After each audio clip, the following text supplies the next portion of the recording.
Hey everyone, so the topic for the day is how to get the best results with spray paint. Today I'm going to be painting a bumper on a 98 GMC Sonoma. I'll show you that bumper now. Oh, there's a spider. Sorry. Yeah, there we go. Oh my gosh, doesn't like GoPro. Basically, as you can see, the paint has chipped here, and this was actually painted beforehand. So the two main things you're worrying about painting with spray paint is pretty much surface roughness and adhesion. So this surface roughness, you know, if you basically just painted over this, you would still see this line right here. You can feel your nail run over it, and so unless it's smooth, it's going to show up and it's not going to look good. So that's what you're worried about as far as surface roughness. As far as the adhesion goes, there needs to be some kind of etching into this paint so that when you paint over it, it can grab into that etching. So today we're going to be using a primer, a base coat, and a clear coat. And hopefully we get the best results we can, and y'all can have some realistic expectations for your future projects. What I have here is about $35 worth of materials, not including tools. I got these assorted sandpapers. This is 100, 150, 220 grit. As far as grits go, you really want to be careful what you're choosing, because if you're painting directly over it with primer, then you can do about 100 grit, 80 grit. But if you're doing a straight base coat, then you don't want anything less than about 220. So where the white paint is, I'm going to go ahead and hit it with 100. Where the black paint is, it's already pretty much as flat as it can get, so I'll probably only hit that with 250 just to make sure it adheres. Has good adhesion. Hopefully I don't struggle much more with that word. What I have here is a sanding block. The reason you want a sanding block is because if you just put the paper right on your fingertips or on your fingers, what you're going to have is you're going to have more pressure right where your fingers are, and that's going to not leave an even base coat. And remember guys, 90% of painting is in the prep work. So I'll basically cut off a piece here and get started. So the most efficient way to sand a surface is to try to maximize the amount of surface area that you're covering as you're sanding. That means that you're not going to be able to concentrate on like one little small section of it and get it down flat. You basically want to choose a certain part of the surface that is raised up the most, and then sand it down to the nearest surfaces. Basically, I'm going over just small parts of it and making sure that I'm keeping everything flat. One thing as you're sanding that happens is that dust gets clogged up into the sandpaper, and so by clapping against the surface, you're able to knock that dust loose and get more life out of your sandpaper. A big thing that professional painters worry about is reducing the amount of material cost, and they do this by using the least amount of sandpaper and getting the most out of their paint. You also, standing still for a long period of time would become uncomfortable, so you want to basically attack it from different angles and make sure you work over the whole piece but not stay in one place too long.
Eventually. Hey guys, I wanted to go ahead and show you what 100 grit looks like. So those are pretty deep scratches, and so what I said at the very start of this video is, you know, there's two things to worry about. There's the surface adhesion as well as the surface roughness. So whenever you sand down, there's now 100 grit grooves inside all of it, and when you hit it with you know, one finer grit, what it's going to do is it's going to actually you know, leave a kind of a mix between the both. And I'll try to, you know, describe this better with pictures later on, but I'll walk around now and show you what the 100 grit looks like. And I'm not worried about making this thing perfect, because it's still going to have trouble, you know, having, you know, perfect adhesion or a smooth surface in those little grooves there. But once I hit it with the, let's see what I got, the 220 grit, yeah, 220 grit, then I'll go ahead and show you what that looks like, and then the next thing I'll be in is primer. Hey everyone, just finished sanding, so I'll show you what that looks like. So this is after hitting it with 220 grit. So this definitely isn't perfect, but some of this old paint is actually going to help out. Otherwise this would be like a really deep cut. And there's also little chip marks and stuff like that. But now I'm going to hit it with a tack cloth, and then I'm going to start painting. So pretty much I've got Duplicolor here. I'm guessing that this is the right color. We'll see how it looks afterwards, but I'm going to hit it hopefully with 2 or 3 coats of this, but it's all going to depend on the coverage, how I'm able to cover up that thing. So this is interesting. I'm supposed to shake it every minute for about 10 seconds of using it. And then this one is says 2 to 3 light coats and a heavy coat at the end. And where I'm painting this out maybe isn't the best spot. It's under a tree and I got some pretty strong wind coming from that way. But basically I'm just gonna make sure that I keep the can about 8 inches away and stay smooth. You never want to just start, oh there's a bug, I may have to move this. You never want to just start a spray like right in the middle and then start moving it. You always want to, you know, start like that. You'll lose a little paint right here when you start going, but that way you don't have any, you know, major heavy spots and then like a light coat next to it. So I'll try to find the best place for filming and then I'll set up and get started. Hey guys, so all done with the base coat slash whatever, and ready to get started with the clear coat. Hoping this goes smoothly.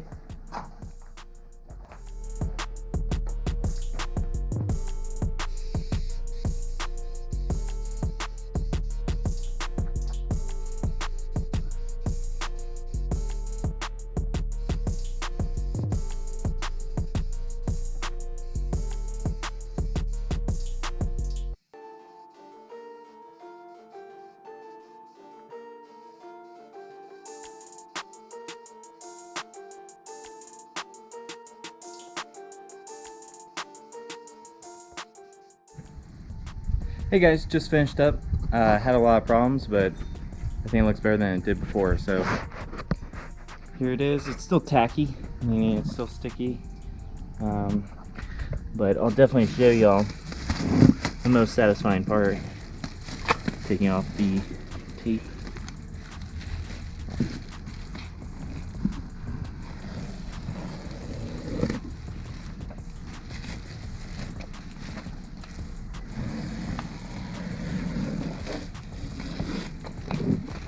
And if you don't have overspray and stuff like that, like, how are people gonna know you painted your car? You know what I'm saying? So this is part of the process.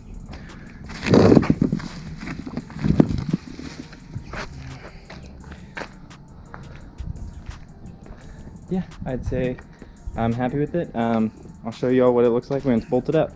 Hey everyone, so I got it all put back together. We'll take a look. So sorry about the shadow, it's kind of messing it up. The paint doesn't look perfect. I really don't want to go up too close, but I'm going to go ahead and show you.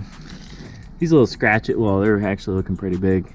These scratches are from basically the prep work not being great. There's also like splatter and stuff like that. Because with spray paint, sometimes you'll have inconsistent spraying of the paint, whereas with a professional gun, it supplies, you know, an even flow of pressure. You know, another thing is with the spray paint, you can only paint when the can is vertical, and that allows the paint to properly be sent through the aerosol can. Thanks for watching, guys.